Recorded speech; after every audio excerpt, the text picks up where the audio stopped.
हम बात कर रहे थे इमोरल कंट्रोल का, ठीक है। तो ये basically based on external force होता है। रियासत जब भी सोसाइटी को या इंडिविजुअल को कंट्रोल करता है, तो वो इंटरनल कंट्रोल भी यूज करता है और एक्सटर्नल कंट्रोल भी यूज करता है, ठीक है।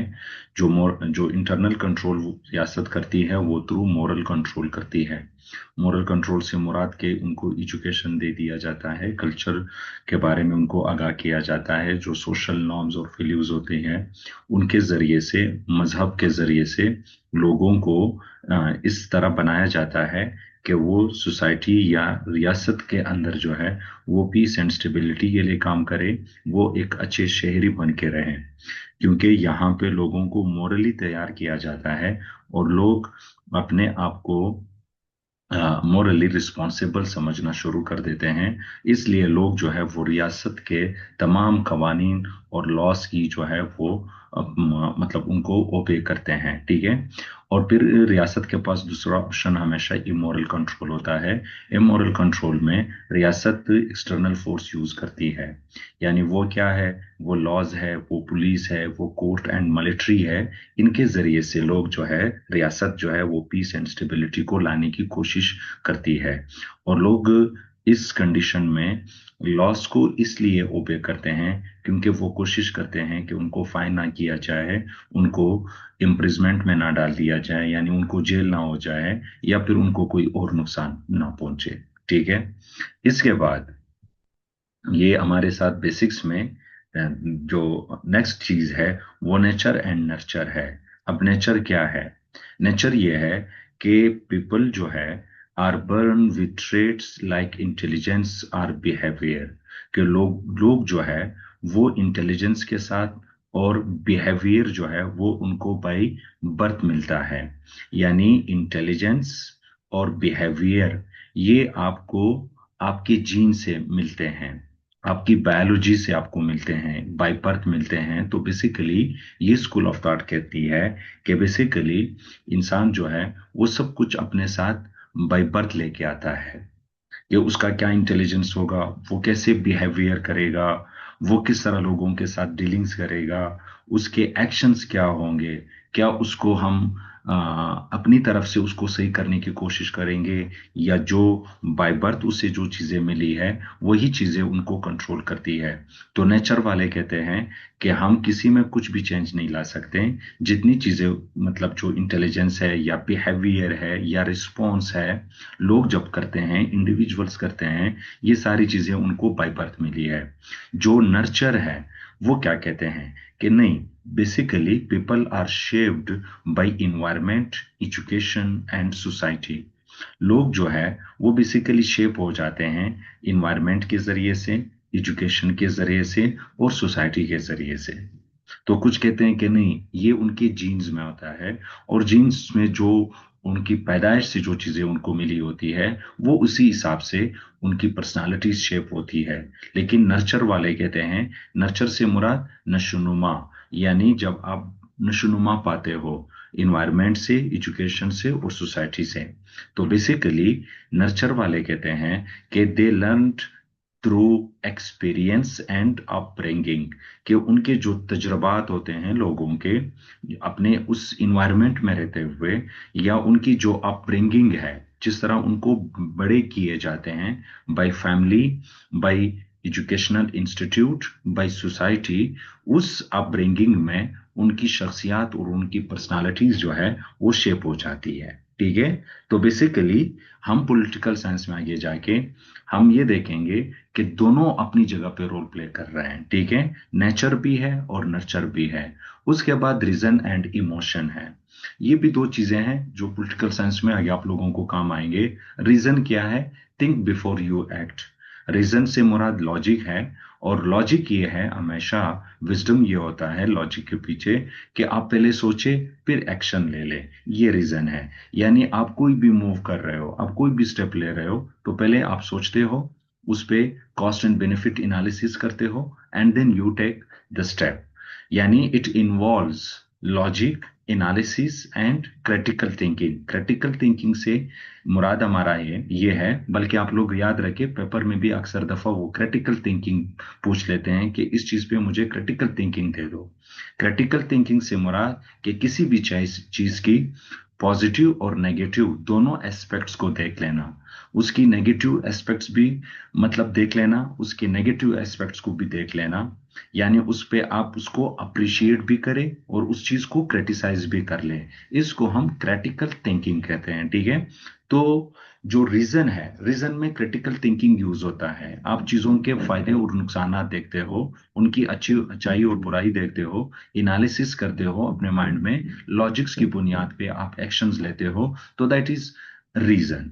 यानी it helps in making decisions based on facts and evidences, यानी सबूत और फैक्ट्स की बुनियाद पे आप फैसला लेते हो, डिसीजन लेते हो, ठीक है। Seen as a calculated and objective, यानी यहाँ पे लोग जो रीजन है, रीजन में जितने भी मूव्स लिए जाएंगे, जितने भी एक्शंस लिए जाएंगे, वो कैलकुलेटेड होंगे, यानी लोग कैलकुलेशंस करते हैं। अगेन कैलकुलेशन से मुराद वही है कि उसकी क्रिटिकल थिंकिंग करते हैं, एक एक चीज को देखते हैं, उसकी कॉस्ट एंड बेनिफिट एनालिसिस कर लेते हैं, यानी वो बेसिकली ऑब्जेक्टिव होते हैं। ऑब्जेक्टिव से मुराद based on facts, based on logics. और इसी से आगे जाके हम ऑब्जेक्टिविज्म और सब्जेक्टिविज्म जब पढ़ेंगे, तो ऑब्जेक्टिव से मुराद यानी something that is based on logics. तो रीजन में आप ऑब्जेक्टिव वे में चलते हो, आप लॉजिक्स को यूज करते हो, आप जो है फैक्ट्स देखते हो, आप एविडेंसेस देखते हो, तब आप डिसीजन लेते हो। जो इमोशंस हैं उसमें आप अपने दिल को फॉलो करते हो, यानी it involves feelings, instincts and moods.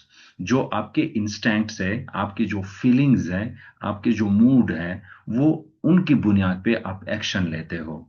तो इमोशन से हम आगे जाके सब्जेक्टिविज्म की तरफ जाएंगे, और रीजन से हम जाएंगे ऑब्जेक्टिविज्म की तरफ, ठीक है। तो जो जहां पे इमोशंस इन्वॉल्व होंगे, वहां पे डिसीजंस जो लिए जाएंगे वो बेस्ड ऑन पैशन होगा, पैशन होंगे, लव होगा, उसमें फेयर होगा या हैंगर होगा, ठीक है। अब यहाँ पे ये कोई आम बात नहीं है कि आप लोगों ने रीजन और इमोशंस के बारे में पढ़ लिया, ये तो आप लोग खुद भी पढ़ सकते थे, तो यहाँ पे हम क्यों देख रहे हैं इसे।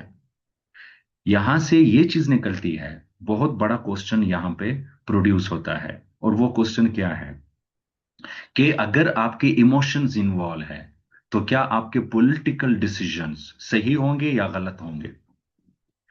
अगर आपके इमोशंस इन्वॉल्व है, तो क्या जो बुक आप लिखते हो, दुनिया में इतनी बुक्स प्रोड्यूस की गई है, जो राइटर्स दुनिया में गुजरे हैं, क्या उनकी वो राइटिंग, वो आइडियाज, वो थिंकिंग, क्या वो इमोशंस की बुनियाद पे थे। और अगर वो इमोशंस की बुनियाद पे थे, तो आपको क्या लगता है कि उसने अपने कल्चर को, अपने रिलीजन को, अपने मुल्क को, अपने रेस को क्रिटिसाइज किया होगा। नहीं, क्योंकि उसके अटैचमेंट्स हैं, उसके फीलिंग्स हैं। कोई भी बंदा जब कुछ लिखेगा, तो क्या वो अपनी फैमिली को क्रिटिसाइज करेगा। Not possible.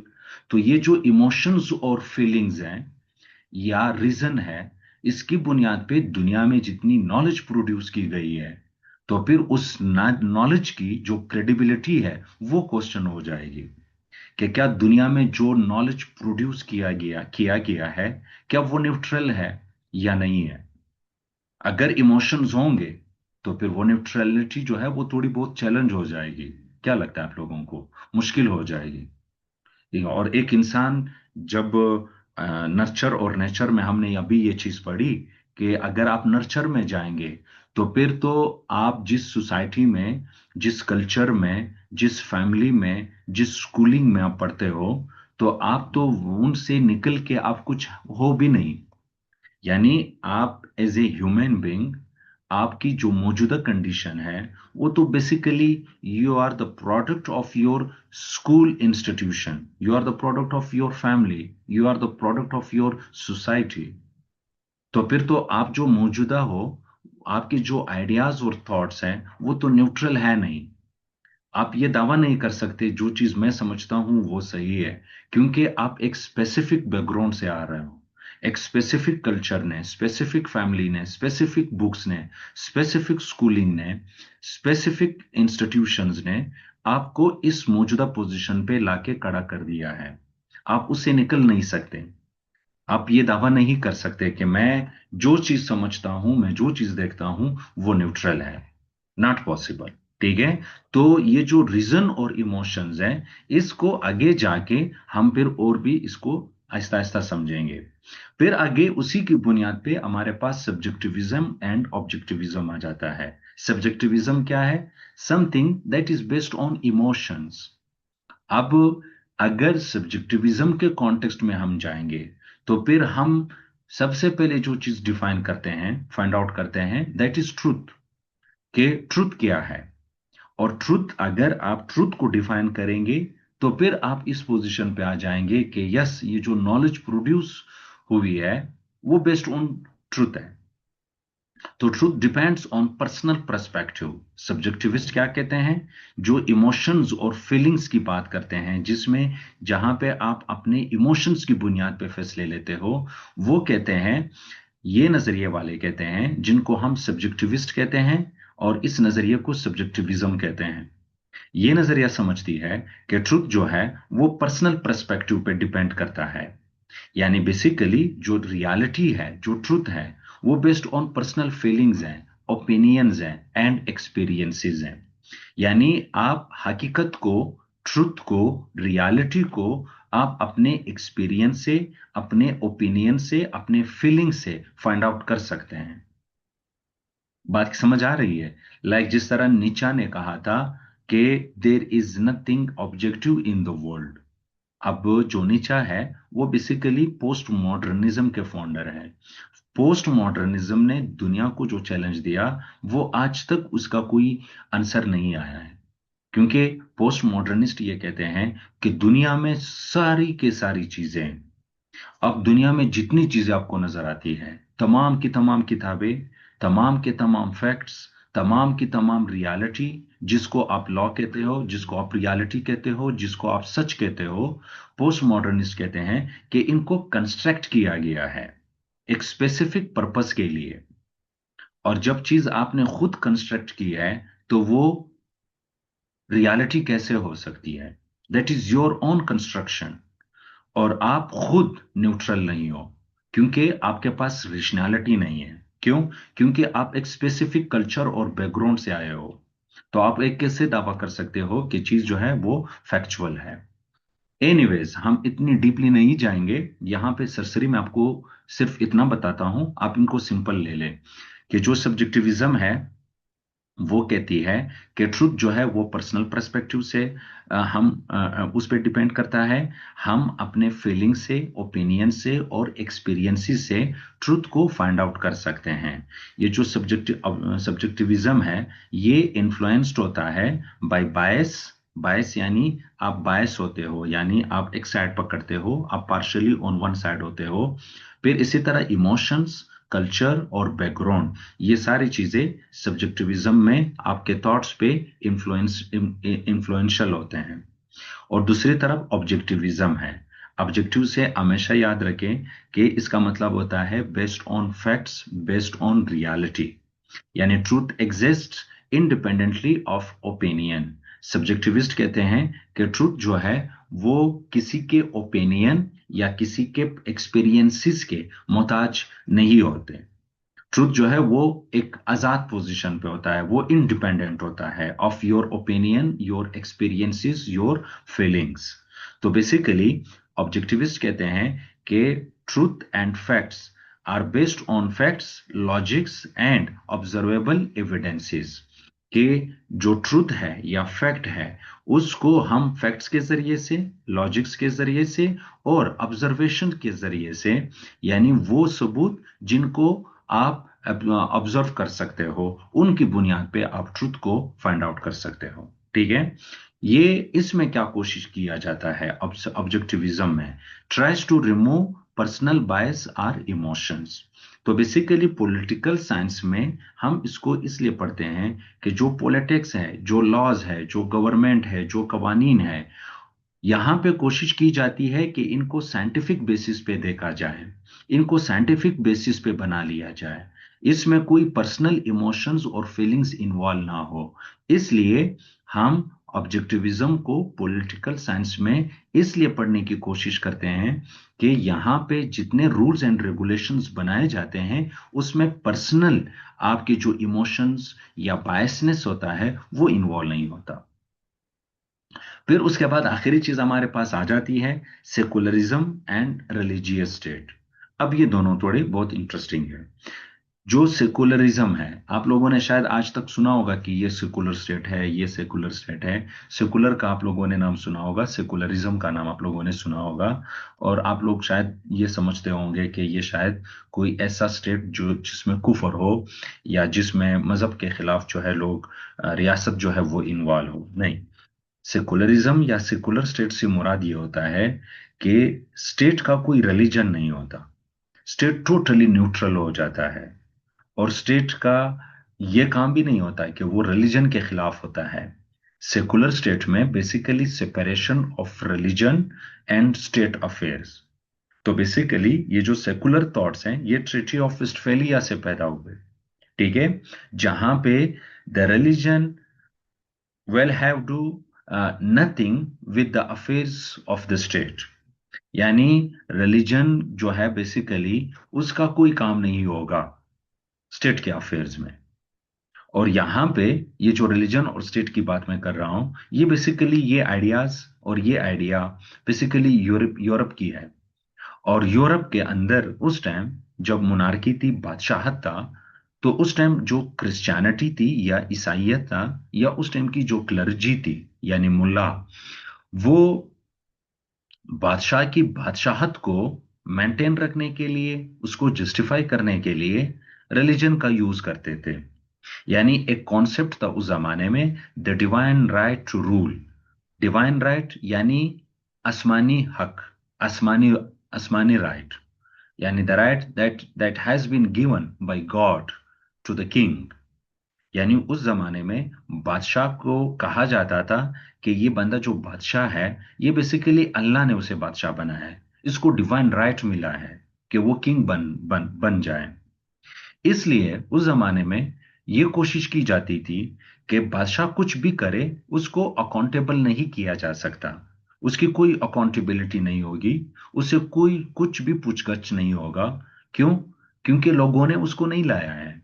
तो इंडिविजुअल के पास ये राइट नहीं है कि वो बादशाह को क्वेश्चन करे या उसकी अकाउंटेबिलिटी करे। क्यों?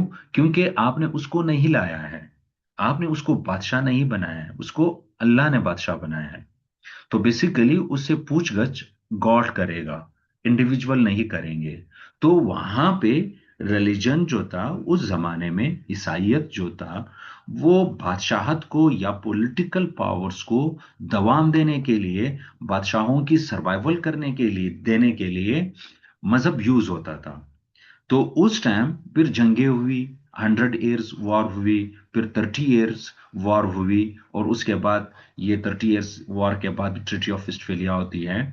और वहां पे फिर ये फाइनल किया जाता है कि आज के बाद रियासत और रिलीजन दो अलग अलग स्फेयर्स हैं, रिलीजन रियासत में इन्वॉल्व नहीं होगा। ठीक है, तो फिर वहां से सेकुलर स्टेट्स की आइडियाज जो है वो इवॉल्व होना शुरू हो गए। और आज दुनिया में कई सारे स्टेट जो है वो सेकुलर स्टेट्स हैं। अमेरिका आप लोगों के सामने है, सबसे बड़ा सेकुलर स्टेट अमेरिका खुद है। ठीक है, तो सेकुलर स्टेट में क्या है कि स्टेट तमाम रिलीजन्स के हवाले से न्यूट्रल हो जाती है। रियासत किसी भी रिलीजन के हवाले से कोई ओपिनियन नहीं रखती, रियासत की कोई रिलीजन नहीं होती, रियासत टोटली न्यूट्रल होती है। अब आप इसको एक तरह से अच्छा भी कह सकते हो, लेकिन इसके नुकसानात भी बहुत ज्यादा होते हैं। कैसे? कि जो सेकुलर स्टेट्स होते हैं वहां पे laws are made based on reason, logic and public interest.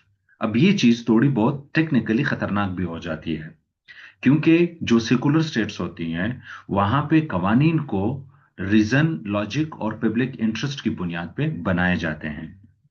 तो फिर एक ह्यूमन नेचर है, अगर वो इंटरेस्ट को परसू करेगा और इंटरेस्ट को हासिल करने की कोशिश करेगा, तो फिर वो बंदा इमोरल भी हो जाएगा, वो इलीगल वे भी अडॉप्ट करेगा ताकि वो अपने इंटरेस्ट को अचीव कर सके।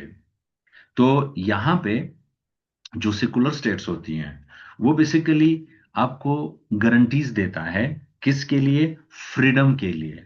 यानी वो आपको फ्रीडम गारंटी करके देती है, जो सेकुलर स्टेट्स होती है, for all of all religions and beliefs. यानी रियासत आपसे रिलीजन छीनती भी नहीं है। यानी जो रिलीजन होता है या आपकी जो बिलीफ्स होते हैं वो इंडिविजुअल चीज है, और आप टोटली फ्री होते हो सेकुलर स्टेट में कि आप जिस तरह के भी मजहब को अडॉप्ट करना चाहो, जिस तरह की भी बिलीफ्स आप रखने चाहे, you are free to adopt. क्योंकि रियासत का कोई स्टेट नहीं होता, रियासत टोटली न्यूट्रल होती है। तो उन तरह की सोसाइटीज में, इस तरह के स्टेट्स में जो है वो प्लुरलिज्म को जो है वो इंकरेज किया जाता है, उसको प्रोमोट किया जाता है। प्लुरलिज्म क्या है? कि एवरीथिंग एवरीवन विल हैव से इन डिसीजन मेकिंग। यानी वहां पे फिर ये नहीं देखा जाता कि अकलियत जो मिनॉरिटी है वो किसी भी चीज में फैसला नहीं ले सकती क्योंकि वो मिनॉरिटी है। नहीं, जो प्लुरलिस्टिक सोसाइटीज होती हैं वहां पे बेशक माइनॉरिटी 5% हो, लेकिन डिसीजन मेकिंग में, फैसला करने में, कवानीन बनाने में उनकी उतनी ही से होती है जो 95% मेजॉरिटी की होती है। तो वहां पे टॉलरेंस, बर्दाश्त और इक्वालिटी को इस तरह के जो सेकुलर स्टेट्स होते हैं उनमें प्रमोट करने की कोशिश की जाती है। और ये जो सेकुलर स्टेट्स है, इसमें हमारे पास जितनी लिबरल डेमोक्रेसीज हैं, ठीक है, वो ऑलमोस्ट सारी सेकुलर स्टेट्स होती हैं। मिसाल के तौर पर फ्रांस जो है आपके सामने, अमेरिका है, तो ये सेकुलर स्टेट्स होती हैं। फिर आपके पास रिलीजियस स्टेट्स होती है। रिलीजन, अब यहाँ पे ये जो पॉइंट मैं बता रहा हूं इसमें आपने मुस्लिम फिलॉसफी को भी ज़हन में रखनी है कि आगे जाके जो इस्लामिक पॉलिटिकल थॉट है उसमें ये नीचे वाला पोर्शन आएगा। ठीक है, कि religion plays a central role in governance. Governance में रिलीजन सेंट्रल रोल प्ले करता है। द स्टेट में अडॉप्ट और फेवर वन ऑफिशियल रिलीजन। और जो रिलीजियस स्टेट्स होते हैं उसमें या तो स्टेट किसी रिलीजन को फेवर करता है या फिर वो ऑफिशियली एक रिलीजन को अडॉप्ट कर लेता है। लाइक पाकिस्तान में हमने इस्लाम हमारा ऑफिशियल रिलीजन है, रियासत का रिलीजन डिक्लेयर किया गया है कि इस मुल्क का रिलीजन इस्लाम है। और इस तरह के जो रिलीजियस स्टेट्स होते हैं वहां पे जो लॉज बनाई जाती है वो laws are made on religious scripture like शरिया। जो मजहबी किताबें होती है, जो मजहबी लॉज होती है, उसी की बुनियाद पे ही रियासत की लॉज जो है वो बनाई जाती है। ठीक है। और मोस्टली जो रिलीजियस लीडर्स होते हैं, जो रिलीजन में बहुत ज्यादा एक्सपर्ट होते हैं, यानी उलमा या फिर आप क्लर्जी कह लें, उनको पॉलिटिकल अथॉरिटी भी मिल जाती है रिलीजियस स्टेट्स में। लाइक ईरान में जो पॉलिटिकल अथॉरिटी है वो रिलीजियस लीडर्स को मिली है। क्यों? क्योंकि वहां पे इस्लामिक सिस्टम है। तो जो रिलीजियस एक्सपर्ट होगा उसी के पास ही पॉलिटिकल अथॉरिटी होती है। और इस तरह के स्टेट्स में फिर जो सेकुलर बिलीफ्स होते हैं, वो लोग जो सेकुलर होते हैं या फिर बाकी जो रिलीजन्स होते हैं उनको ज्यादा फ्रीडम नहीं दिया जाता। क्योंकि अगर वो मिसाल के तौर पर कोई मजहबी हिंदू मजहब का कोई बंदा हो, तो वो अगर पाकिस्तान में कव स्लाटर के खिलाफ अपना एक काम करेगा, लोगों को बताएगा, प्रोटेस्ट करेगा, क्योंकि उसके मजहब में गायों को ज़बह करना जो है वो ममनू है, वो गुनाह है, तो हम अपने मुल्क में उसको इजाज़त नहीं दे सकते। तो बेसिकली रिलीजियस स्टेट्स में बाकी रिलीजन्स के लिए ज़्यादा लिबर्टी नहीं होती, और सेकुलर बिलीफ्स के लिए तो बिल्कुल भी ज़्यादा लिबर्टी नहीं दी जाती। और इस तरह के जो रिलीजियस स्टेट्स हैं इनमें theocracies होती है। ठीक है, theocracies वही है जो बेस्ड ऑन रिलीजन होते हैं। यानी theocracy हम रिलीजियस बिलीफ्स को कहते हैं। लाइक पाकिस्तान है, ईरान है, तो हमारी जो सिस्टम्स हैं उसमें रिलीजन को जो है वो सेंट्रल मुकाम दिया गया है। इसके अंदर आप लोगों ने एक बात याद रखनी है कि the use of power in secular states and religious states. जो रिलीजियस स्टेट्स होते हैं वो बेसिकली ये समझते हैं कि जो ये मैं बेसिकली आप लोगों को उसका बता रहा हूँ, रिलीजियस स्टेट का बता रहा हूँ, ठीक है। कि पावर जो है वो नॉर्मली मोरालिटी की बुनियाद पे और जस्टिस की बुनियाद पे पावर को वैल्यू दी जाती है, और उसको एक रिलीजियस कॉन्टेक्स्ट के अंदर यूज किया जाता है, ठीक है। और लोग जो अथॉरिटी होती है उसके पास ओवर पावर्स नहीं दिए जाते। जो अथॉरिटी होती है या जो सावरन होता है, जो रूलर होता है, वो पावर उसको एक्सट्रीमली या फुल टाइम पावर्स नहीं दिए जाते कि उसकी जो मर्जी है वो पावर यूज करे, बल्कि उसके जो पावर्स हैं वो लिमिटेड होते हैं, और वो वही पावर सिर्फ इंटरटेन कर सकता है जो गॉड ने उसे दिया है। यानी मजहब के कॉन्टेक्स्ट में, मजहब के फ्रेमवर्क में रहते हुए वो पावर को यूज करेगा। वो अपनी मर्जी से पावर को यूज नहीं कर सकता। और रिलीजियस स्टेट्स में जो डिसीजंस लिए जाते हैं वो बेसिकली मजहबी रिलीजियस लेजिटिमेसी को मद्देनजर रखते हुए पावर्स डिसीजन जो है वो लिए जाएंगे। लेकिन जो सेकुलर स्टेट्स होते हैं वहां पे जो पावर होता है वो लॉ से, वो प्रैक्टिकल आउटकम से आते हैं, ना कि रिलीजन से। यानी बेसिकली वहां पे पावर्स जो है वो यूज होते हैं बेस्ड ऑन रीजन, ठीक है, पब्लिक इंटरेस्ट, ना कि मोरालिटी। लेकिन रिलीजियस स्टेट्स में पावर जो है वो मोरालिटी के कॉन्टेक्स्ट में, अखलाकियात के कॉन्टेक्स्ट में पावर को यूज किया जाएगा। लेकिन सेकुलर स्टेट्स में अखलाकियात को नहीं देखा जाएगा, सिर्फ लॉजिक और रीजन को देखा जाएगा, ठीक है। तो ये बेसिकली जो सेकुलर स्टेट्स है वहां पे जो अगर आप ब्यूरोक्रेसी देखे या फिर मॉडर्न डेमोक्रेसीज देख लें, तो वहां पे जितने भी लॉज या पावर्स जो है वो दिए जाते हैं या बनाए जाते हैं या रूल्स बनाए जाते हैं, तो बेसिकली रीजन और लॉजिक की बुनियाद पे होते हैं, मोरालिटी की बुनियाद पे नहीं होते। आई होप कि आप लोगों को कुछ ना कुछ समझ आया होगा। फर्स्ट लेक्चर था और मैंने आप लोगों को पॉलिटिकल साइंस के कुछ बेसिक्स पढ़ा दिए। ये बेसिक टर्म्स हैं, बेसिक वो है आइडियाज हैं, ये आप लोगों को पता होने चाहिए, ताकि आगे जाके जब आप इस सब्जेक्ट को पढ़ेंगे तो ये टर्मिनोलॉजीज आगे बहुत आएंगी, और तब फिर आप लोगों को आसानी होगी कि मतलब ये बात क्या हो रही है, वो बात क्या हो रही है। क्योंकि आगे जितने हम पॉलिटिकल थॉट्स पढ़ेंगे उनमें ये सारी चीजें बार बार आ रही होंगी। तो आप लोगों को पॉलिटिकल साइंस के बेसिक्स का एटलीस्ट पता हो। मैं आप लोगों को एग्जीक्यूटिव जुडिशरी, डेमोक्रेसी और सॉवरेनिटी, पब्लिक ओपिनियन, वो भी पॉलिटिकल साइंस के बहुत बेसिक जो है टर्मिनोलॉजीज है, बहुत बेसिक कॉन्सेप्ट्स हैं, वो भी एक दफा समझा दूंगा अच्छी तरह। उसके बाद फिर इंशाल्लाह जब हम पॉलिटिकल थॉट की तरफ जाएंगे तो फिर आप लोगों को ये सब्जेक्ट समझना कोई मुश्किल नहीं होगा। अभी जो आज हमने जितना पढ़ा वो आप लोगों को समझ आ गया है।